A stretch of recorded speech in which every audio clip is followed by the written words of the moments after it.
Hi. In this video we're going to explore and discuss some of my Republican opponents' positions, claims, actions, and views during this race. So let's just get to it. In the August 28th Sunday edition of the Reno Gazette-Journal, Mark Amodei wrote, and I quote, "Holding public office is a privilege, and I take that responsibility seriously. In order to be effective, you must have integrity, honesty, and tell people the truth." Well, we're going to tell people the truth in this video, and you may be surprised. So, let's start off with the first subject at hand. On August 10th of this year, Mark Amodei and myself were at the Stillwater Firearms Association meeting in Fallon. When he was introduced as being an infantry officer in the military during his 4 years. Well, according to the paper, he wrote, "During my 4 years of active duty in the U.S. Army, I served as an assistant U.S. attorney and assistant post-judge advocate." I'll let you draw your own conclusions on that one. Was he an infantry officer or just another attorney that was wearing a U.S. Army uniform? And what about that 4 years mark? Most officers spend at least 6.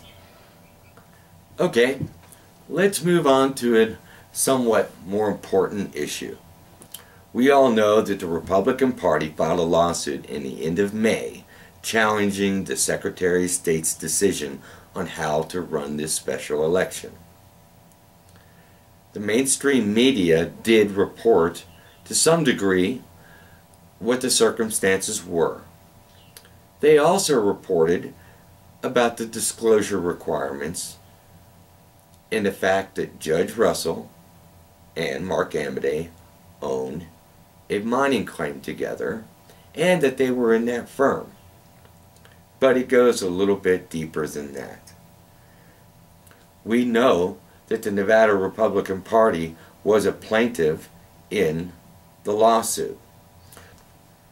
We also know that Mark Amodei was the chair of the Nevada Republican Party at the time of the filing. Now, what's important is the fact that if you look at the filing, which I have right here, I can show you, there's an operable word, and that operable word is "and." So it indicates that the Nevada Republican Party was a plaintiff in the suit. And that's further supported, if you follow the documentation trail, when it was appealed to the Nevada Supreme Court. In fact, the header on that document includes the word "and" as well. This is where it becomes a little sticky. We know that Mark Amodei is a licensed attorney in the state of Nevada. We also know that he was the chair of the Nevada Republican Party at the time of the filing. But what a lot of people don't understand is that there are rules that attorneys must follow.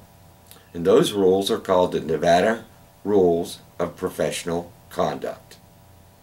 When you start to investigate this entire case, you start to realize that there was something left out. There are some fine nuances that the media didn't tell you about.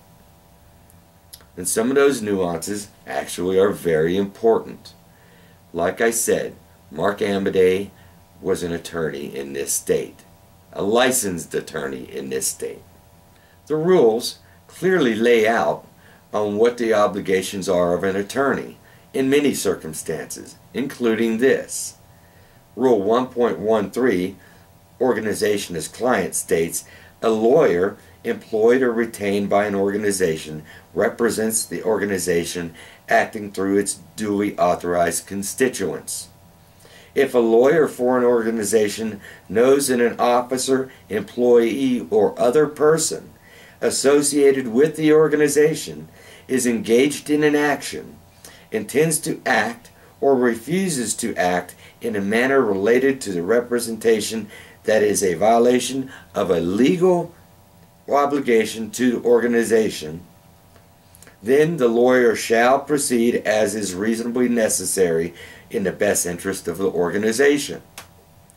Rule 3.3, candor towards the tribunal, says, a lawyer shall not knowingly fail to disclose to the tribunal legal authority in the controlling jurisdiction known to the lawyer to be directly adverse to the position of the client and not disclosed by opposing counsel.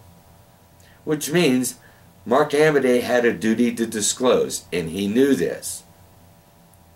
But then you go on to other parts of the rules. Rule 4.1, truthfulness in statements to others. In the course of representing a client, a lawyer shall not knowingly fail to disclose a material fact to a third person when disclosure is necessary to avoid assisting a criminal or fraudulent act by a client unless disclosure is prohibited by Rule 1.6. Then on to Rule 8.4, misconduct. It is professional misconduct for a lawyer to engage in conduct involving dishonesty, fraud, deceit, or misrepresentation, and engage in conduct that is prejudicial to the administration of justice. I can honestly say this much. The Nevada Rules of Professional Conduct clearly lay out that Mark Amodei and the judge should have disclosed this type of information. But as you can tell, I'm not an attorney. But just because I'm not an attorney doesn't mean I can't comprehend what I read in the law. I understand much more about disclosure than the average person. Remember earlier in the previous video I said that a law firm had conducted themselves in a similar manner? That was on the issue of disclosure. So I do know somewhat more than the average person because I've researched it. In fact, Mark Amodei may want to look into some case law history out of the state of Nevada as well as the U.S. Supreme Court. A case was decided in the Nevada Supreme Court in October of 2009. That case was NC-DSH Inc. v. Gardner, which they talk about disclosure. There's also another case that was decided in the United States Supreme Court. That case site is Caperton v. Massey Coal Mine. That too went to the issue of disclosure, both by a judge and the attorneys. But what is more important is that this type of conduct is what one would call as fraud on the court. And fraud on the court is defined under the Black's Law Dictionary as being a lawyer or party's misconduct in a judicial proceeding so serious that it undermines or is intended to undermine the integrity of the proceeding. Well, when you have a pecuniary interest with the judge, as well as a professional relationship with the judge in a previous law firm, that starts to show that there is an issue of disclosure that must be addressed. Yet neither one of them said anything. And Mark, being an attorney in the state of Nevada, understands these rules. He should understand the Nevada Rules of Professional Conduct as well as the Nevada Rules of Civil Procedure. And that is where I believe it is important in this case. He does have a duty to disclose, without a doubt. And he should have, but he didn't. So again, I'm going to have to let you be the judge on this one.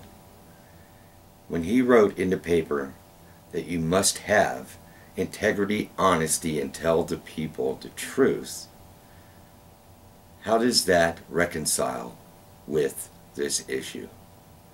There's no question in my mind that Mark Amodei is not showing a level of honesty and integrity in disclosing to the people what the facts are in this case.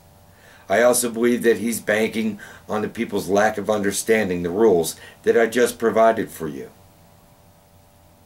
Is this the type of conduct we want representing us in the U.S. Congress? Again, You'll have to decide. Thank you.